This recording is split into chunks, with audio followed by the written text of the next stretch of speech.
क्या आपने कभी सोचा है, हम में से कितने लोग सिर्फ इसलिए हार जाते हैं क्योंकि उन्होंने जल्दबाजी में अपने प्लान सबके सामने रख दिए? कितनी बार ऐसा होता है कि हमने किसी बड़े मौके पर अपनी जुबान पर काबू नहीं रखा और नतीजा यह हुआ कि हमारी ही बातों ने हमारे खिलाफ जाल बुन दिया। रॉबर्ट ग्रीन की मशहूर किताब द 48 लॉज ऑफ पावर का तीसरा नियम कहता है, अपनी मंशा कभी जाहिर मत करो। लेकिन क्या यह नियम सिर्फ चालाकी से जुड़ा है या इसमें जीवन को सफल बनाने का गहरा सबक छिपा है? आज हम स्टोइसिज्म और पावर के इस नियम का गहरा विश्लेषण करेंगे। जानेंगे कि कैसे चुप रहना आपको भीड़ से अलग और ताकतवर बनाता है। और सबसे खास बात यह भी समझेंगे कि ये सिद्धांत सिर्फ सफलता के लिए नहीं बल्कि मानसिक शांति के लिए भी जरूरी हैं। हमारी रोजमर्रा की जिंदगी में कई बार हम ये गलती कर बैठते हैं, अपने इरादों को जाहिर कर देना। चाहे वह कोई करियर प्लान हो, कोई नया बिजनेस आइडिया हो या कोई व्यक्तिगत लक्ष्य, दूसरों को बताकर हम खुद को कमजोर कर देते हैं। रॉबर्ट ग्रीन इस तीसरे नियम के जरिए हमें सिखाते हैं कि आपके शब्द आपके दुश्मनों का हथियार बन सकते हैं। हर इंसान जो आपके इरादों के बारे में जानता है, वह या तो आपके खिलाफ रणनीति बना सकता है या आपके प्लान को कमजोर कर सकता है। एक उदाहरण लेते हैं। मान लीजिए आप किसी नए बिजनेस में उतरने वाले हैं और आपने अपने दोस्तों और रिश्तेदारों को अपने सारे प्लान्स बता दिए। क्या गारंटी है कि वही लोग आपके रास्ते में अड़चन नहीं डालेंगे या आपकी योजना को दूसरों के सामने उजागर नहीं करेंगे? यही कारण है कि अपने इरादों को छुपाकर रखना आपको न केवल ज्यादा सोच समझकर फैसले लेने का मौका देता है, बल्कि आपको दूसरों की गलत नजरों से भी बचाता है। याद रखिए, जो लोग कम बोलते हैं वे सबसे ज्यादा ताकतवर होते हैं। अब आइए एक रोचक और प्रेरक कहानी सुनते हैं जो इस बात को गहराई से समझाएगी कि कम बोलने की कला कैसे आपकी सफलता का रास्ता साफ करती है। प्राचीन भारत में एक राजा था जिसका नाम राजा विक्रम था। वह बेहद शक्तिशाली और समझदार था, लेकिन एक समस्या थी, वह हर किसी के सामने अपनी योजनाओं का खुलासा कर देता था। उसके मंत्रियों और दरबारियों को पता चल जाता था कि राजा क्या सोच रहा है और वह क्या करना चाहता है।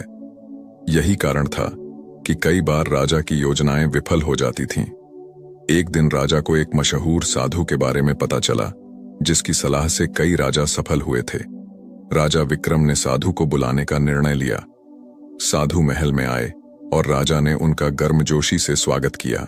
राजा ने साधु से पूछा, मुझे बताइए, मैं हर बार असफल क्यों हो जाता हूं? मेरी योजनाएं क्यों विफल हो जाती हैं?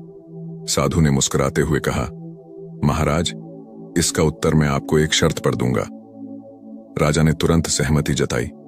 साधु ने कहा, आपको 7 दिनों तक मौन रहना होगा।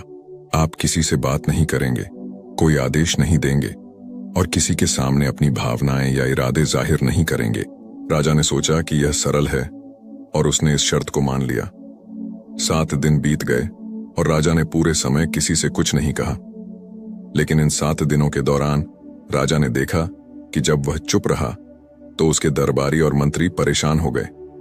वे यह नहीं समझ पा रहे थे कि राजा क्या सोच रहा है और क्या करने वाला है। यह स्थिति उनकी योजनाओं को कमजोर कर रही थी। वे अब राजा के हर कदम का अनुमान नहीं लगा पा रहे थे और राजा की ताकत धीरे धीरे बढ़ने लगी। 7वें दिन साधु वापस आए। राजा ने उन्हें बताया कि चुप रहने के इन 7 दिनों ने उसे बहुत कुछ सिखाया। अब उसे समझ में आया कि कम बोलना और अपनी मंशा जाहिर न करना ही असली ताकत है। साधु ने मुस्कुराते हुए कहा, महाराज, शब्दों का सही इस्तेमाल ही असली रणनीति है। जो ज्यादा बोलता है उसकी कमजोरियां सामने आ जाती हैं और जो चुप रहता है उसकी ताकत बढ़ती है। अब चलते हैं स्टोइसिज्म की ओर। यह प्राचीन दार्शनिक दृष्टिकोण हमें सिखाता है कि धैर्य और आत्मनियंत्रण ही असली ताकत है। स्टोइसिज्म का मानना है कि जिंदगी में चाहे कितनी भी चुनौतियां आएं, हमें शांत रहना चाहिए और अपने भावनाओं पर नियंत्रण रखना चाहिए। मार्कस ऑरेलियस ने कहा था, हमारा दिमाग हमारे अपने नियंत्रण में है, लेकिन बाहर की दुनिया नहीं। इसलिए हर स्थिति में पहले अपने मन को शांत करें, तभी आप सही फैसला ले पाएंगे। आज के समय में जब हर कोई सोशल मीडिया पर अपनी हर बात जाहिर कर रहा है, स्टोइसिज्म हमें सिखाता है कि हर चीज को शेयर करना जरूरी नहीं। चुप रहना कमजोरी नहीं, बल्कि यह दिखाता है कि आप अपने इमोशंस और शब्दों पर काबू रखते हैं। क्या आपको पता है, चुप रहना अक्सर सबसे बड़ा जवाब होता है, क्योंकि जब आप चुप रहते हैं तो आप दूसरों की सोच और इरादों को बेहतर तरीके से समझ पाते हैं। अब सोचिए, द 48 लॉज ऑफ पावर और स्टोइसिज्म साथ में कैसे काम करते हैं। दोनों का मेल आपके जीवन को पूरी तरह बदल सकता है।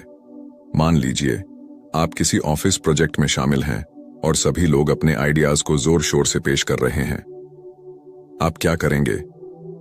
अगर आप स्टोइक बने रहते हैं, शांत, स्थिर और धैर्यवान, तो आप न केवल दूसरों की बातों का विश्लेषण अच्छे से कर पाएंगे, बल्कि सही समय पर अपनी राय देकर सबको प्रभावित भी करेंगे। स्टोइसिज्म का यह गुण आपको संघर्षों के बीच भी मन की शांति देता है। जब आप चुप रहते हैं तो आप दूसरों की कमजोरियों को समझते हैं और अपने कदम सोच समझ कर उठाते हैं। यही द 48 लॉज ऑफ पावर का तीसरा नियम है, अपनी मंशा को छुपा कर रखना और सही वक्त का इंतजार करना। सफलता के लिए सिर्फ बोलना जरूरी नहीं, सही समय पर बोलना जरूरी है। तो चलिए जानते हैं कि इन सिद्धांतों को हम अपनी जिंदगी में कैसे अपनाएं। 1. अपनी योजनाओं पर काम करें, उन्हें जाहिर ना करें। याद रखिए, अगर कोई बात कहनी जरूरी ना हो तो उसे अपने तक ही रखें। बड़े सपनों की नींव हमेशा खामोशी में रखी जाती है। 2. प्रतिक्रिया देने से पहले ठहरें, गुस्से या उत्तेजना में तुरंत जवाब न दें। हर स्थिति में पहले खुद को शांत रखें और फिर प्रतिक्रिया दें। 3. खुद को व्यर्थ की चर्चाओं से दूर रखें। हर बातचीत में हिस्सा लेना जरूरी नहीं, कई बार चुप रहना ही सबसे समझदारी भरा कदम होता है। 4. हर दिन खुद से सवाल करें, आज मैंने किस मौके पर चुप रहकर खुद को नुकसान से बचाया। ये आत्मचिंतन आपको दिन ब दिन बेहतर बनाएगा। हमारी असली ताकत हमारी जुबान नहीं, बल्कि हमारा धैर्य और चुप्पी है। याद रखिए, जो लोग कम बोलते हैं वे सबसे ज्यादा सुनते हैं, और जो सबसे ज्यादा सुनते हैं वे सबसे बेहतर समझते हैं। यही स्टोइसिज्म का सार है और यही 48 लॉज ऑफ पावर का तीसरा नियम हमें सिखाता है। तो अगली बार जब आप किसी प्लान पर काम कर रहे हों या किसी संघर्ष में हों, तो खुद से बस एक सवाल कीजिए, क्या बोलना जरूरी है या चुप रहना मेरी असली ताकत है? और यकीन मानिए, चुप रहकर जीतने का एहसास सबसे खूबसूरत होता है। अगर आपको यह वीडियो पसंद आया तो लाइक और शेयर जरूर करें। कमेंट बॉक्स में हमें बताइए कि अधिक बोलने की वजह से क्या आपका भी कभी कोई ऐसा नुकसान हुआ जिसे आप आज तक भूल नहीं पाए हैं। आपके अनुभव जानकर हमें खुशी होगी। और हाँ, द इनर क्वेस्ट को सब्सक्राइब करना न भूलें, ताकि ऐसी ही और गहरी और प्रेरक बातें आप तक पहुंचती रहें।